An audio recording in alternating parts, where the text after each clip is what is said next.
Ahí se apagó, weón. Es que tengo un problema, no tengo nada con que apagar. Tierra, po, weón. Tierra, no, voy a hacer un cortafuego, weón. Pero me da poquito. Y la va a cagar para el otro lado, weón. Tiene esa weón encima, weón. No, estoy loco. Oye, ¿qué digo? Lo que viene arriba, tírale esa weón encima, no se apaga. Ah, no, está apagando esa weón. Sí, weón. Por lo menos para acá no avanza. Sí, weón, se va a quemar la vereda después, weón. Oye, ¿está grabando, joven, o no? Ah, me parece. Oye, las frutas, weón. Trae un carro, Las me frutas, está asustando esta weón.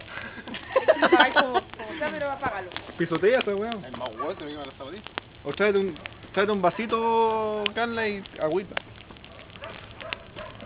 Chagua en las manos. No podía sacar tierra de aquí con tu madre. Mira, puta que es pelota, weón. ¿Qué haces?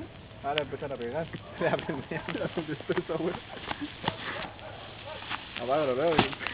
¡Pucha! Estos son los momentos más bellos que... ¡Qué hermoso! ¿Qué colonia ocupa, mi hijo?